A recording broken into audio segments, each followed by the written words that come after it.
चलेगी। No shortcut to patient safety, no shortcut to patient safety, no shortcut to patient safety, no shortcut to patient safety. नहीं चलेगी, नहीं चलेगी, mixopathy नहीं चलेगी, नहीं चलेगी, नहीं चलेगी, मिक्सोपैथी, नहीं चलेगी, नहीं चलेगी। मिक्सोपैथी नहीं चलेगी।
नहीं चलेगी, नहीं चलेगी, मिक्सोपैथी नहीं चलेगी, नहीं चलेगी, नहीं चलेगी। मिक्सोपैथी नहीं चलेगी। Patient safety no harm to first priority, patient safety, first priority, patient safety, first priority, patient safety, first priority. Patient safety. Roll अपना नाम बताएं। मेरा नाम डॉक्टर हिमांशी है। क्या होगा रोल?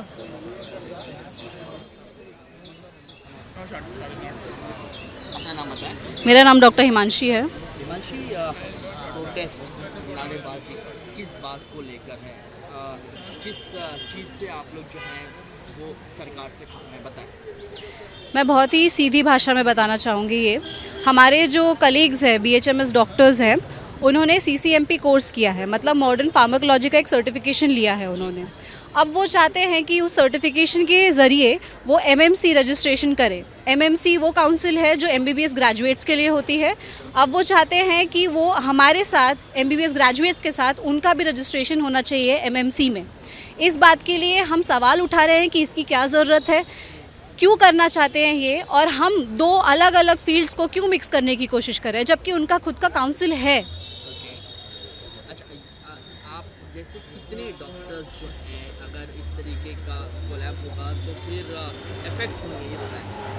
अभी करंटली महाराष्ट्र में इटसेल्फ आई थिंक 11,000 से ज़्यादा डॉक्टर्स हैं, रेसिडेंट्स जो अभी काम कर रहे हैं।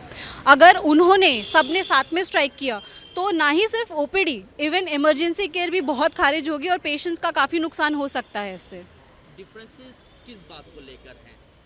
मतलब हमारा आंदोलन किस बात को लेकर? डिफरेंसेस वो जो डॉक्टर्स हैं उनसे किस बात को लेकर डिफरेंसेस हैं?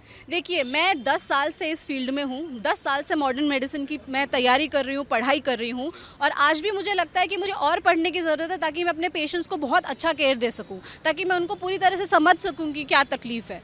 अगर हम चाहते हैं कि हम ये कर पाए तो हमें अपने जो भी फील्ड है उसमें डटा रहना चाहिए।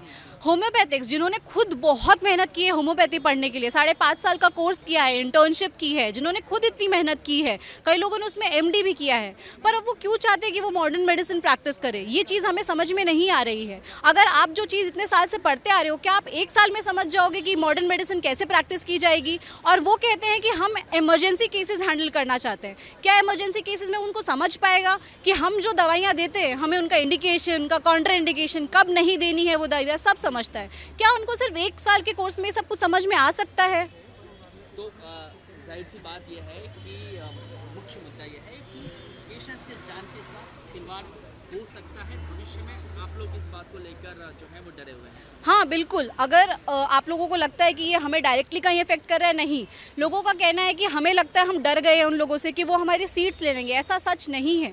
अगर ये प्रॉब्लम होता तो ये और ज़्यादा ज़ोर से होता शायद से, या फिर हो सकता है हम लोग ये बहुत पहले कर चुके होते। पर द थिंग इज़ कि हमें धीरे धीरे समझ में आ रहा है कि इसमें सिर्फ हमारा नुकसान नहीं हो रहा है, ये पेशेंट्स का नुकसान हो रहा है। हमारी खुद की फैमिलीज़ हैं, कई लोग हैं जो लोग होम्योपैथिक डॉक्टर्स के पास जाते हैं, और हमें धीरे धीरे समझ में भी आने लगा है कि होम्योपैथिक डॉक्टर्स कई बार पोड़ियों में बांध के दवाइयाँ एलोपैथिक मेडिसिन देते हैं, मॉडर्न मेडिसिन देते हैं।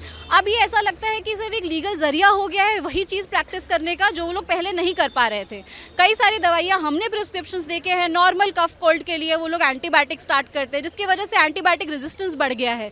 कई जगह पे ऐसा होता है कि नॉर्मल बुखार के लिए वो लोग स्टेरॉइड्स दे देते हैं ताकि पेशेंट जल्दी ठीक हो। उस वजह से पेशेंट को बहुत नुकसान होता है और पेशेंट्स आगे जाके कभी कभी बुखार में वही गोलियां ले भी लेते हैं कि ये तो डॉक्टर ने दी थी हमें। उस वजह से किडनी फेलियर, डायबिटीज़, कई लोगों को मानसिक बीमारियां भी हो जाती है उस कारण से। समय कितने लोग एक बैनर के नीचे प्रोटेस्ट कर रहे हैं, कितने ऑर्गेनाइजेशंस एक बैनर के नीचे प्रोटेस्ट कर रहे हैं? हमारा बीएमसी मार्ड है, खुद का केईएम मार्ड है, आईएमए है, what is that, MAGMO is there, आसमी इज देयर, इंटर्न्स का जो एसोसिएशन है, इन सर्विस का एसोसिएशन है, बीएमसी मार्ड का, सेंट्रल मार्ड और इंडिया एसोसिएशन भी इसके लिए है। इस समय कौन कौन सी सेवाएं जो हैं अस्पताल में प्रभावित हुई हैं आप लोगों के स्ट्राइक के कारण? इमरजेंसी सर्विसेज छोड़ के बाकी सब ही सर्विसेज हमारी तरफ से खारिज हो चुकी है ऑलरेडी। कोई भी ओपीडी सर्विस, कोई भी ओपीडी लैब्स, सेंट्रल लैब्स नहीं चालू हैं इस समय पे। सिर्फ इमरजेंसी में जो हो रहा है वही चालू है। अच्छा, एक अंतिम मेरा सवाल, केएम वो अस्पताल है जहाँ से न सिर्फ मुंबई बल्कि देश भर से पेशेंट्स आते हैं। ऐसे में आज ओपीडी सर्विसेज बंद है, भविष्य में अगर आपकी बातें नहीं मानी गई तो आगे क्या आप लोगों का प्लान ऑफ एक्शन होगा? देखिए, हम सच में चाहते हैं कि हमारी बातचीत आगे बढ़े और हमें कोई अच्छा इसका निवारण मिले, बिकॉज अगर वो नहीं हुआ तो हमें मजबूरन आगे जाके हमारी इमरजेंसी सर्विसेज भी बंद करनी पड़ेगी, क्योंकि ये बहुत ही गंभीर सिचुएशन है जो गवर्नमेंट को समझनी पड़ेगी।